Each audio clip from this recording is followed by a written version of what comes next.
진나영이 엄마 장윤자에게 스타일을 명품 옷으로 확 바꾼 걸 투자라고 하면서 체험앤 오피스텔은 월세라고 했는데요. 월세라고 해도 보증금이 있어야 하고요.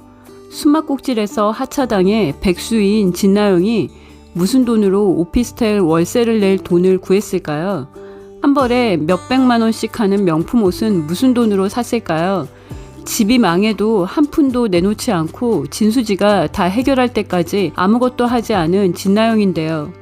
진나영이 지금까지 리포터로 활동하면서 모은 돈을 집에는 한 푼도 내놓지 않고 목돈으로 갖고 있었다고 생각할 수도 있지만 사채업자한테 빌렸을 거라는 생각이 들었는데요.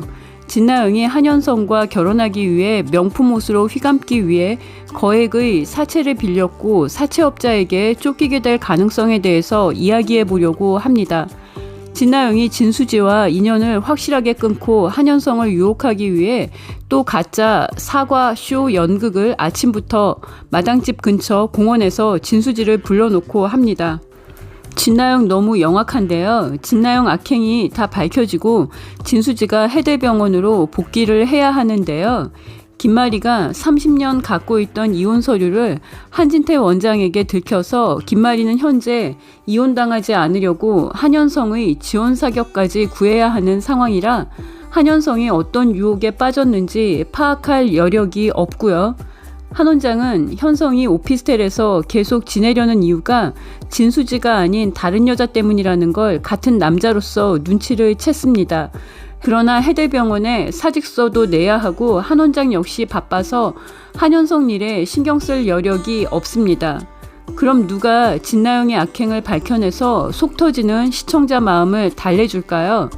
뇌피셜이지만 돈이 없는 걸로 나왔던 진나영이 돈을 며칠 만에 어디서 구했는지 예상해보면 진나영을 죗값 치르게 해줄 사람들의 윤곽이 나올 것 같습니다.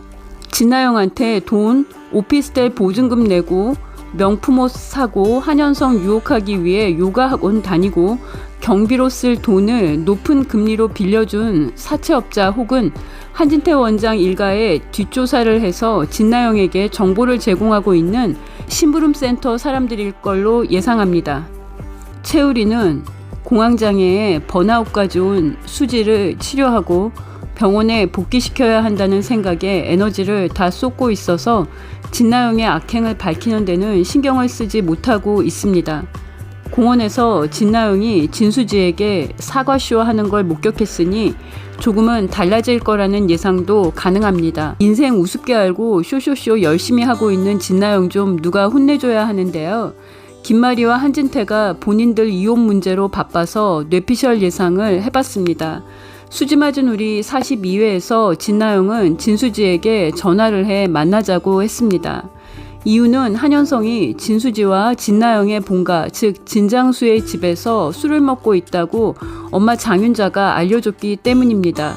진나영은 한현성 유혹하기가 잘 진행되고 있다고 생각했는데 한현성이 아직도 진수지를 그리워하는 건 용납할 수 없습니다. 그러기 위해서는 자신부터 진수지와 인연을 확실하게 끊어야 한다고 생각합니다. 진나영은 심부름센터를 통해 한현성과 진수지가 10년 전 학창시절 연인이었다는 걸 알아냈는데요.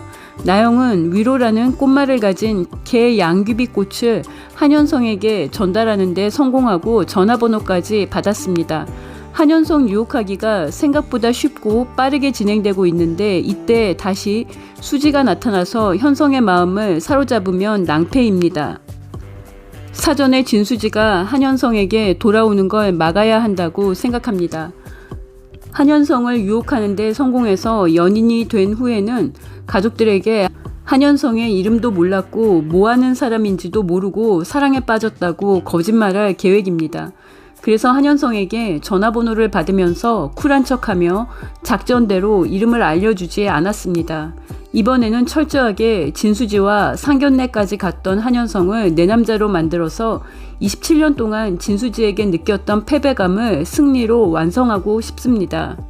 여자 팔자는 뒤웅박 팔자라고 했습니다. 이번에 내가 한현성을 유혹해서 준 종합병원인 해대병원 한진태 원장과 김마리의 며느리가 되면 진수지를 확실하게 밟아주는 겁니다. 엄마 장윤자가 한현성 동선을 알려주다니 너무 기쁜데요. 엄마는 수지가 있는 곳을 찾아서 현서방에게 알려주고 싶다고 했습니다. 그건 안 돼, 엄마. 진수지는 한현성에게 돌아오면 안 돼. 한현성은 이제 내 남자야. 이 정도면 진나영의 착각이 거의 망상에 가까운 건데요. 예고를 보면 나영의 위험한 유혹에 한현성이 제대로 맞장구를 치고 반응하네요. 진나영은 마치 한현성과 연인 사이인 것처럼 앞치마를 두르고 요리를 해서 한현성과 함께 화이트 와인을 마시는 모습이 공개가 되었습니다. 진나영이 이렇게 발빠르게 움직인 건 장윤자가 진나영에게 나영이 심부름센터에 비용 지불하고 확보해야 하는 한현성의 동선 고급 정보를 빨리 전해줬기 때문인데요. 진나영은 진수지에게 새벽부터 전화해서 마당집 근처로 만나러 갔습니다. 수지도 명품으로 휘감은 진나영을 보고 놀라는데요. 진나영이 또 수지에게 가짜로 무릎을 꿇었습니다. 새벽부터 동네 사람들 다 산책하는 공원에서요. 지난번에 진수지 망하게 할 때는 옥상에서 무릎 꿇고 쇼를 하더니 이번에는 공원에서 합니다. 이 모습을 수지를 걱정해 찾으러 나온 채우리가 목격했습니다. 진나영은 아마 핸드폰에 수지와의 대화를 다 녹음했을 텐데요. 옥상에서 한 쇼를 한현성과 한진태 원장 김마리까지 알게 됐을 때, 또 한현성과의 관계가 연인 사이로 발전했을 때 진수지가 너는 이제 내 동생이 아니라고 먼저 인연을 끊었다는 얘기를 하기 위해서 가짜로 무릎을 꿇은 건데요. 역대급으로 밉상의 민폐의 진상입니다. 진나영의 엄마 장윤자도 역대급 밉상입니다. 상견례 자체를 당사자인 수지도 모르게 한현성이 진행했고 이미 파투가 났는데도 장윤자는 한현성을 한서방이라고 부릅니다. 수지를 딸로 보고 수지가 한현성에게 마음이 있는지를 알려고 하는 게 아니라 오직 한현성의 조건에만 집중하고 있습니다. 한현성이라는 하늘에서 내려준 황금 동아줄을 놓치고 싶지 않은 건데요. 수지와 아빠가 같은 진도영도 한현성을 매형이라고 부르는데요. 도영의 포지션은 좋은 방향으로 갈 수 있는 가능성이 높은 중립 포지션입니다. 장윤자처럼 양심에 철판 깔아서 한현성을 매형이라고 부르는 건 아니고 아직 누나 진수지가 한현성에게 목걸이를 돌려주고 마음을 정리했다는 걸 모르기 때문인 것 같습니다. 진수지 입장에서는 어이없는 상황입니다. 그나마 진장수는 수지 아빠로서의 양심이 남아있고 딸 수지의 성격에 대해 파악을 하고 있습니다. 한현성의 비비롤 납품 제안을 거절한 건 수지가 아빠와의 인연도 끊을 수 있다는 느낌을 받았기 때문이라고 생각합니다. 수지가 장윤자가 데려온 딸 진나영의 모함과 거짓쇼 때문에 병원에서도 쫓겨나고 잘 나가던 방송 진행도 그만두게 되었는데요. 더 이상 수지를 건드리지 않아야 한다는 걸 아빠로서의 마지막 양심이 느낀 겁니다. 내 딸은 내가 잘 안다며 수지가 자신에게는 안부 문자를 하고 한현성에게 문자를 하지 않은 걸 보고 이미 수지의 마음을 확인했습니다. 진장수는 술을 사들고 와서 수지가 있는 곳을 알 수 없겠냐며 하소연하는 한현성에게 수지는 이미 마음을 정리한 것 같다고 말하는데요. 한현성도 수지가 진장수에게만 문자 연락을 하고 자신의 문자에는 답을 하지 않은 걸 확인하고 배신감을 느낍니다. 한현성은 그러나 순정이 있거나 지조 있는 남자는 아니네요. 대놓고 자신을 유혹하는 이름을 알려주지 않는 명품 옷으로 머리부터 발끝까지 치장한 걸 보면 졸부딸 정도로 보이는 진나영의 유혹에 제대로 넘어가서 와인잔을 부딪히네요. 진나영처럼 못된 인간과 어울리게 된 한현성, 진나영으로 인해 어떻게 망하게 될지, 진나영의 실체를 알고 벗어나게 될지 궁금합니다. 구독과 좋아요는 저에게 큰 힘이 되고요. 전 또 다른 리뷰로 돌아오겠습니다. 시청해주셔서 감사합니다.